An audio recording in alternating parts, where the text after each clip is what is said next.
एक हज़ारों में मेरी बहना। इमोशनल कहानी। बहन की शादी को 12 साल हो चुके थे। उसका ससुराल पड़ोस के गांव में था, लेकिन मैं अब तक कभी उसके घर नहीं गया था। लेकिन वह कभी कभी सबसे मिलने घर आती थी। एक दिन मेरी पत्नी ने मुझसे कहा कि तुम्हारी बहन जब भी आती है तो उसके बच्चे पूरे घर पर कब्जा कर लेते हैं और बहुत परेशान करते हैं। पूरे घर में सामान फैला देते हैं। खर्चा तो 2 गुना बढ़ जाता है। तुम्हारी माँ तो चोरी चुपके से उसे साबुन, वॉशिंग पाउडर, चावल और दाल यह सब चीज़ें देती रहती है। यह सब सुनकर मुझे बहुत गुस्सा आया।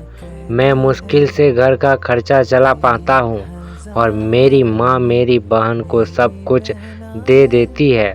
एक बार बहन घर आई थी, तभी उसके बेटे ने टीवी का रिमोट ही तोड़ दिया। मुझे बहुत गुस्सा आ गया और मैंने अपनी माँ से कहा कि दीदी को ऐसे बार बार घर नहीं आना चाहिए, बस दिवाली पर ही आया करे। और जो तुम झोला भर के सामान देती हो वह भी बंद कर दो। माँ ने कुछ नहीं कहा, पर बहन ने सब सुन लिया था, लेकिन वह भी कुछ नहीं बोली। 4 बज चुके थे। उसने अपने बेटे को तैयार किया और कहा, भाभी मुझे बस स्टॉप तक छोड़ दो। मैंने ऐसे ही झूठ मूठ दीदी को बोला, जा रही हो दीदी, कुछ दिन और रुक जाती। उसने मुस्कुराते हुए कहा, अरे नहीं, बच्चों की छुट्टियां ख़त्म हो रही है, हमें जाना चाहिए अब। एक दिन हम दोनों भाइयों के बीच ज़मीन का बंटवारा होने वाला था। तभी दीदी भी आई थी, लेकिन मैंने उनसे सीधे कह दिया कि मैं अपने हिस्से से कुछ नहीं दूंगा। माँ ने कहा कि बेटी का भी अधिकार होता है, लेकिन मैंने उसे चिल्लाकर कहा कि मैं उससे कुछ नहीं दूंगा। दीदी सामने बैठी थी पर कुछ नहीं बोल रही थी। अलग होने के कुछ दिनों बाद मेरे बड़े बेटे को टीबी की बीमारी हो गई। मेरे पास उसके इलाज के लिए बिल्कुल पैसे नहीं थे। मैं बहुत तनाव में था। ऐसे ही एक दिन मेरी बहन घर आई और मेरे पास बैठ गई। उसने अपना हाथ मेरे सर पर फेरा और कहा कि तुम तनाव में हो क्या? मैं तुम्हारी बड़ी बहन हूँ। मैंने तुम्हें बचपन से पाला है, तुम्हें जानती हूँ। मैं और तुम मुझसे भी ज़्यादा बड़े दिखते हो।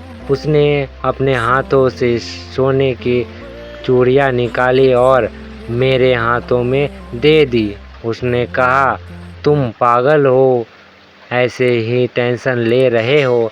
यह चूड़ियाँ लो और अपने बच्चों के इलाज करो। वह धीरे से बोली, चोरी के बारे में किसी को मत बताना, तुम्हें मेरी कसम है। उसने फिर से अपना हाथ मेरे सिर पर फेर दिया। उसने मुझे 1000 रुपये दिए। उसमें 50 और 100 के नोट थे। शायद उसने बचत करके जमा किए होंगे। यह पैसे जेब में रखते हुए बोली, बच्चों को जो चाहिए ले लो और इस तरह टेंशन लेकर मत बैठो। चलो, मुझे अभी जाना है। बच्चे स्कूल गए थे, इसलिए सोचा जल्दी जाकर भाई को मिलकर आऊं, इसलिए आ गई। तभी मेरा ध्यान दीदी के पैरों पर गया। उसने टूटी हुई चप्पल पहन रखी थी और पुराना दुपट्टा पहना था। वह जब भी घर आती थी उसके कंधे पर हमेशा वही दुपट्टा रहता था। बहुत जल्दबाजी में चली गई और मैं कुछ नहीं बोल पाया। हाथों में वह चूड़ियाँ लिए मैं ज़ोर ज़ोर से रो रहा था। हम भाई कितने स्वार्थी होते हैं ना। पल भर में बहन को पराया कर देते हैं और बहनें अपने भाई का जरा सा भी दर्द बर्दाश्त नहीं कर पाती। उसके घर में वह कई समस्याओं का सामना करती है। दोस्तों, हमें थोड़ा समय देकर अपनी बहन से हाल चाल पूछना चाहिए।